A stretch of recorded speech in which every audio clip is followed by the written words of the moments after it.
Good day, advanced happy new year. ప్రజలందరూ కూడా ముఖ్యంగా యువత ఈరోజు జాగ్రత్త వహించాల్సిన ఈ 2 రోజులు 31వ తారీఖు. మొట్టమొదటిగా శబదం తీసుకోవాల్సింది ఏంటంటే సే నో టు డ్రగ్స్. మేము డ్రగ్స్ తీసుకోము అనే ఆలోచనతో మీరు ముందుకు పోవాల్సిన అవసరం ఉంది. రెండవది 31st నైట్ అన్నా ఫస్ట్ అయినా కూడా అందరూ సెలబ్రేషన్ అంటే మద్యమే లక్ష్యంగా వాళ్ళ సెలబ్రేషన్స్ ఉంటున్నాయి. సో దానివల్ల పెద్ద ఎత్తున నష్టం జరుగుతున్నమాట వాస్తవం. రెండవది గొడవలే కాకుండా క్రిమినాలిటీ పెరగడానికి కూడా అవకాశం ఉండే పరిస్థితి అటు డ్రగ్స్తో ఇటు మద్యంతో లిక్కర్తో ఉంటున్నది. కాబట్టి యువత చాలా సీరియస్గా ఆలోచించాల్సిన అంశం. ఫ్యామిలీ మెంబర్స్తో లేదంటే ఫ్రెండ్స్తో మీరు ఎంజాయ్ చేసుకునే విధానం అందరికీ మోడల్గా ఉండాల్సిన అవసరం ఉంది. కాబట్టి తెలంగాణే కాదు ఆంధ్రప్రదేశ్ అయినా ఎవరైనా సరే ప్రజలు కానీ యువత కానీ ఏ స్థాయి వ్యక్తులైనా సరే సంతోషాన్ని మరింత రెట్టించే విధంగా చేసుకోవాలి తప్పితే మత్తుతో కాదనేది గుర్తుపెట్టుకోవాలి. ఇయర్ ఎండింగ్ బ్యాషెస్ అంటే మొత్తం రాక్ అండ్ ర్యాప్ లెక్క, లేదంటే ఈవెంట్స్, తర్వాత పబ్స్, లేదంటే స్పెషల్ షోస్తో మొత్తం నిండుకొని మొత్తం ప్రజలనంతా కూడా కన్ఫ్యూజ్ చేసే పనిలో ఉంటాయి. ఎక్కడైనా సరే అల్టిమేట్గా సంతోషం అనేది ఎండింగ్ పాయింట్గా ఉండాలి తప్పితే విషాదం అనేది ఉండకూడని పరిస్థితిని మీరు కలుగజేసుకోవాల్సిన అవసరం ఉంది.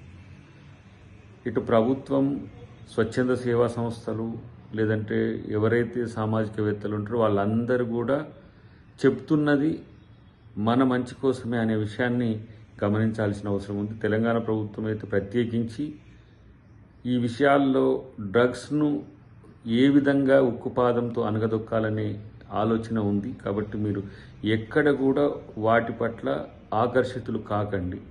ఎక్కడైనా మీకు ఆ సమాచారం వచ్చే తిరుగుంటే 100కి కానీ మిగతా ఇతరత్ర వ్యవస్థలకు మీరు సమాచారం అందియండి.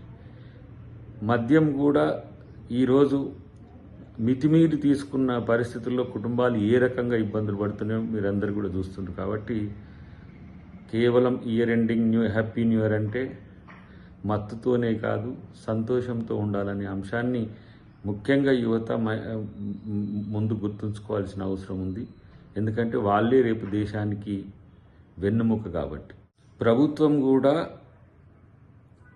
యువత లక్ష్యంగా లేదంటే ఎవరైతే న్యూ ఇయర్ సెలబ్రేషన్స్ చేసుకుంటారో వాళ్లకు మద్దతుగా ఉండేటట్టుగానే ఒక లిమిటేషన్తో పోలీస్ అధికారులు మీకు అవకాశాన్ని కల్పించారు.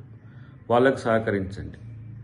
సో అడ్వాన్స్మెంట్ లేదు, మాకు కిక్ లేదు, లేకపోతే ఈ పబ్స్, లేకపోతే విశృంఖలమైన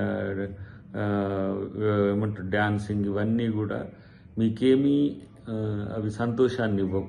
కాబట్టి ఎలాంటి ఇబ్బందులు ఎదురైనా మళ్ళీ బాధపడేది ఫ్యామిలీ మెంబర్స్, తర్వాత మనమే అనే విషయాన్ని గుర్తుపెట్టుకోవాల్సిన అవసరం ఉంది. ప్రత్యేకించి తెలంగాణ ప్రభుత్వం సంతోషాలను పరిధి పెట్టదు, కానీ అది మన వ్యక్తిగత జీవితాన్ని, సామాజిక జీవితాన్ని అది ఎన్రిచ్ చేసే విధంగా ఉండాలనేది అందరూ కూడా గుర్తుపెట్టుకోవాల్సిన అవసరం ఉంది. కాబట్టి ఈరోజు మేముగా కాంగ్రెస్ ప్రభుత్వంగా మీ యొక్క క్షేమం కోరే ఇలాంటి అంశాలన్నీ కూడా ఈరోజు సామాజిక బాధ్యతగా మేము తీసుకొస్తున్నాం. వీటన్నిటిని గమనించాలనే విజ్ఞప్తి. ఎందుకంటే ప్రతి ఒక్కరు కూడా